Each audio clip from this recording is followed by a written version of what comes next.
할렐루야. 오늘 새벽에 하나님이 저희들에게 주시는 말씀은 예레미야 15장 1절에서 9절 말씀입니다. 먼저 어제 새벽에 우리가 나눈 말씀은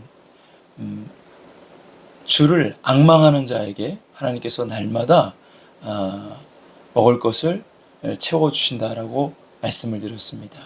그 말씀이 어제 저의 삶 가운데 그대로 적용이 되어서 오늘 여러분에게 먼저 간증을 합니다. 제가 어제 개인적인 일이 있어서 세종시에 있는 전동면 면사무소에 찾아가게 되었습니다. 가니까 12시 2분이더라고요. 점심시간이 12시부터 시작하는데 직원들이 이미 식사로 다 나가고 아무도 없었습니다. 그래서 저와 집사람도 어차피 점심을 먹어야 되니까 주변에 식당을 찾아 나섰죠. 근데 주변에 마땅한 식당이 없었어요.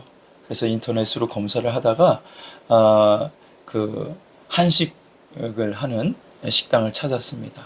그래서 그곳에 가서 점심을 먹으려고 했는데 식사값이 의외로 비쌌어요. 그런데 그곳에서 우연히 어떤 장로님 대회를 만나게 되었습니다. 그분들은 따로 다른 손님들과 함께 식사를 하고 있었죠. 저희들도 그곳에서 이제 식사를 주문하고 이제 밥을 먹게 되었는데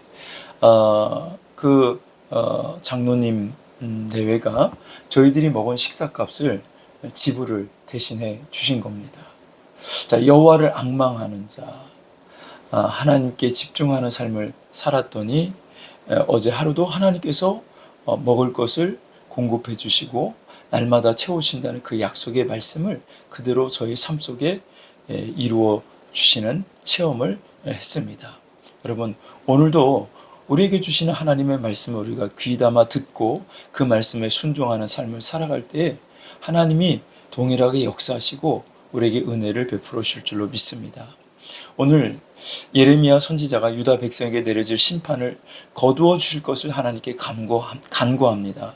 하나님의 자비를 구했습니다. 그러나 하나님이 그 심판을 철회하지 않습니다. 하나님께서 모세와 사무엘 선지자가 나선다고 해도 하나님이 내릴 그 심판을 철회하지 않겠다라고 말씀하시죠. 출애굽기 32장 1절에서 14절 말씀해 보면 선지자 모세가 시내산에 올라가서 십계명을 받아 내려옵니다. 40일 동안 시내산에 있다가 내려오는 그 사이에 밑에서 이스라엘 백성들이 금송아지를 만들어 그 금송아지를 섬기는 악을 행합니다. 하나님이 진노하셔서 이스라엘 백성들을 다 진멸하시고 모세를 통해서 새로운 민족을 시작하시겠다라고 말씀하십니다. 그때 모세가 하나님께 중보기도 하죠. 하나님, 이 백성을 불쌍히 여기셔서 이 백성을 살려주옵소서. 그래서 하나님이 모세의 중보기도를 통해서 하나님의 뜻을 돌이키시고 하나님의 화를 내리지 않으십니다. 또 사무엘 선지자는 사무엘상 12장 1절에서 25절에 보면 이스라엘 백성들이 하나님 대신 왕을 달라고 간구합니다. 우리에게도 왕을 주세요. 우리에게도 왕을 주세요. 하나님만이 이스라엘 백성들의 왕이 되고 하나님의 다스림을 받아야 될 이스라엘 백성들이 하나님이 아닌 인간 왕을 요구하는 것입니다. 하나님 이것을 악하게 보시고 밀베는 시기에 그들에게 우레와 비를 내리심으로 말미암아 모든 이스라엘 백성들이 두려움에 떨게 됩니다. 그때 사무엘 선지자가 나는 너희를 위하여 기도하기를 쉬는 죄를 범하지 않겠다라고 말하면서 이스라엘 백성들을 위해서 기도하죠. 그래서 이스라엘 백성들의 화가 멈추게 됩니다. 자, 이렇게 선지자 모세나 사무엘의 중보 기도로 인해서 하나님께서 이스라엘 백성들의 죄를 용서하시고 구원해 주시는 일이 있었습니다. 하지만 이제는 그들이 와서 구한다 해도 지금 유다 백성들에게 내릴 하나님의 심판을 하나님께서 철회하지 않겠다라고 말씀하시는 겁니다.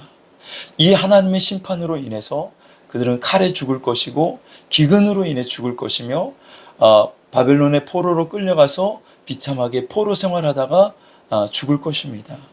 남편을 잃은 과부가 자식마저 잃게 되고 일곱 아들로 인해서 축복을 자랑하던 여인이 그 아들을 잃고 쇠약하여 기절하게 될 것이라고 본문에 말씀하고 있습니다. 더욱 우리를 슬프게 하는 것은 이런 고통과 상실과 아픔과 슬픔을 겪는 유다 백성을 향해서 그 어느 누구도 불쌍히 여겨주는 사람이 없고 그들을 위로해주고 평안을 물을 자가 없다는 것입니다. 이렇게 된 이유에 대해서 오늘 본문 6절에 보면 내가 나를 버렸고 내게서 물러갔으므로 내게로 내 손을 펴서 너를 멸하였노니 이는 내가 뜻을 돌이키기에 지쳤음이니라 라고 말씀합니다. 자, 오늘 여기서 하나님이 저희들에게 주시는 교훈이 무엇일까요? 우리가 하나님을 찾고 하나님께로 가까이 나아가면 하나님께로부터 긍휼을 얻을 수 있고 하나님으로부터 위로를 받을 수 있고 하나님이 주시는 평안을 누릴 수 있게 된다는 말씀입니다. 유다 백성들이 하나님을 버리고 하나님께로부터 멀리 물러감으로 그들을 불쌍히 여겨줄 자가 없었고 위로도 임하지 않았고 평안함이 임하지도 않았습니다. 그들이 이렇게 살게 되었다면 우리는 역으로 반대로 하나님을 찾고 하나님께로 더 가까이 나아가면 하나님의 도움을 받을 수 있고 하나님의 위로를 받을 수 있고 하나님이 주시는 평안을 누릴 수가 있는 것입니다. 우리는 여전히 하나님의 도움이 필요한 사람들입니다. 시편 63편 8절 말씀에 보면 나의 영혼이 주를 가까이 따르니 주의 오른손이 나를 붙드시거니와 내 영혼이 주를 가까이 따르기 때문에 주의 오른손이 나를 붙드신다라고 말씀하죠. 시편 73편 28절에 보시면 하나님께 가까이함이 내게 복이라 라고 말씀합니다. 하나님을 가까이 하는 것이 우리에게 복입니다. 우리는 광야 같은 세상을 살고 있습니다. 자신의 힘만으로 이 세상을 살아가기가 벅찬 세상입니다. 만일 나는 나 혼자의 힘으로 얼마든지 이 세상을 거뜬히 살아갈 수 있다라고 생각한다면 그 사람 정말 교만한 사람이요, 오만한 사람이요, 어리석은 사람이라고 말할 수 있습니다. 세상은 점점 자신의 힘만으로 살아가기가 어려워져 가고 있습니다. 전쟁과 기근으로 또 여러 가지 전염병으로 그리고 천재지변이 그리고 우리가 살아가고 있는 만나는 모든 인간관계가 깨지고 비틀어져서 여러분 나 혼자의 힘으로 이 세상을 살아간다는 것은 정말 힘들고 어려운 일입니다. 우리는 그래서 여전히 하나님의 도우심이 필요하고 하늘의 위로가 필요하고 하나님이 주시는 평안이 필요한 것입니다. 요한복음 14장 27절에 평안을 너에게 끼치노니 곧 나의 평안을 너에게 주노라. 내가 너에게 주는 것은 세상에 주는 것과 같지 아니하니라. 너희는 마음에 근심하지 말고 두려워하지도 말라라고 말씀합니다. 이 말씀은 누구에게 약속한 것입니까? 예수 그리스도를 주로 영접하고 주님을 믿고 따르고 주님을 가까이 하는 자에게 주시는 약속의 말씀입니다. 평안을 주는데 그 평안은 세상이 주는 평안과 같지 않습니다.